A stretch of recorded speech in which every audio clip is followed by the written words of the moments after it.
What up, guys? The Bench Buddies are back with my college basketball week 12 top 25. And before we get into it, we got to talk about the teams that are dropping from my rankings. All these teams lost last week and had some bad weeks, especially Gonzaga with two losses.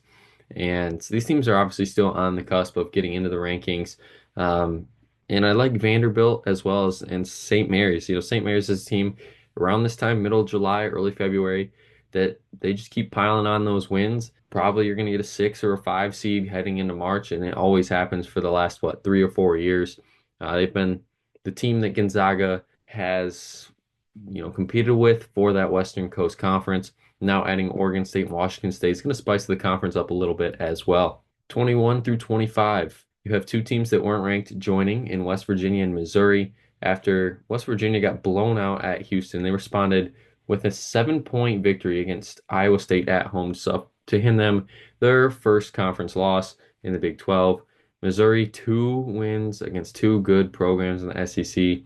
At Florida, suffer their first loss in SEC play. Then Arkansas at home by 18, which I don't think too many people saw by 18. Expected them to win that game, but not by that much. Michigan fallen 9 spots.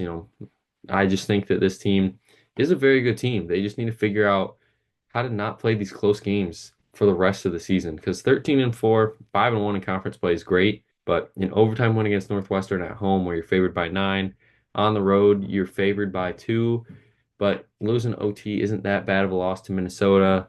But you just can't keep having those losses. They need to turn into wins because we've seen that from Michigan. They've lost 4 games by a combined 8 points. So they need to figure out how to win those tough games. Talk about trying to figure out how to win a game is Oregon and Memphis. Oregon played Purdue at home, lost that one by 7, so they're falling a little bit.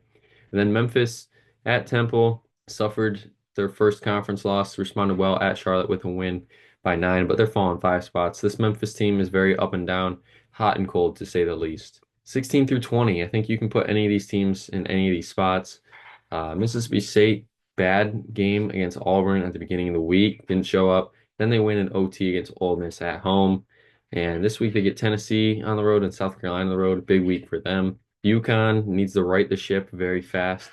Butler and Xavier. I really don't know what UConn team you're gonna get now. I mean, UConn's playing some good basketball one week, and then the next week it's just not what we're used to seeing. So Dan Hurley needs to fix that heading into almost February. St. John's is playing really well, 7-1 in that conference, the Big East. They get Xavier this week at home. Louisville, same thing, 7-1 in ACC play at SMU this week. Should take care of business there. Then Illinois, moving them up after their loss to Michigan State on the road. They played well in that game, just couldn't get over the hump late, and the technical foul on Brian Underwood cost them the game. Those 2 free throws, they got the ball, and Michigan State made both those free throws, 1 by 2, and that makes the difference in those type of games. They get Maryland and Northwestern at home, hopefully responding well with 2 wins.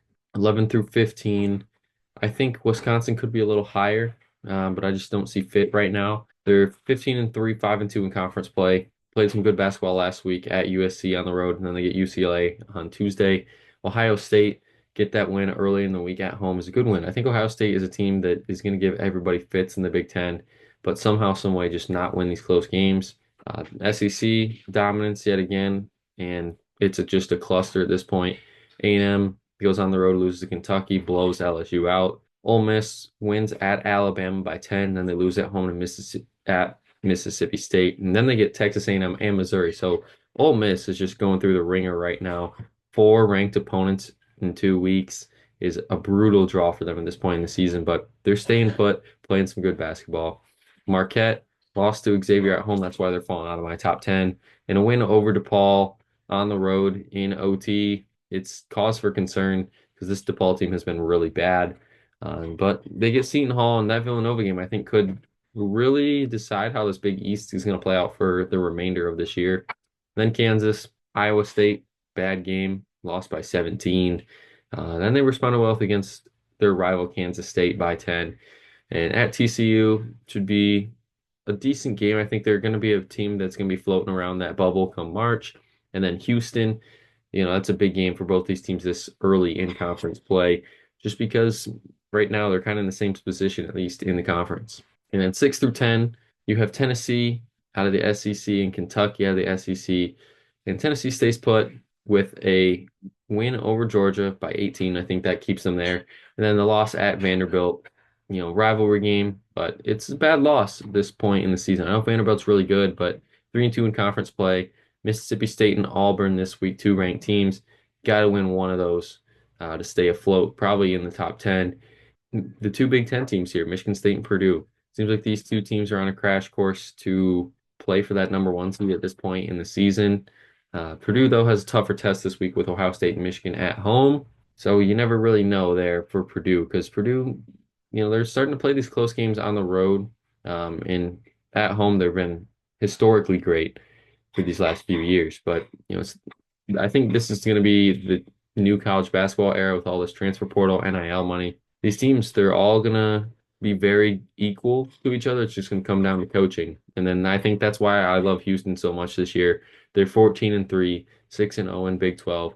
No matter what they're doing, how they're winning, 1 point win at UCF. It isn't a very pretty win on that resume, but it's a win, and they keep afloat and they keep moving up. And I love Kelvin Sampson and that company. Maybe this is the year they finally get over the hump and win it all. 1 through 5, same thing. Maybe this is the year for Auburn as well. They've been the best team in college basketball, I think, probably since week 2 or week 3.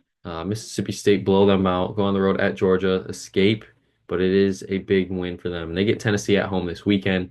So I think College Game Day is going to be there on Saturday.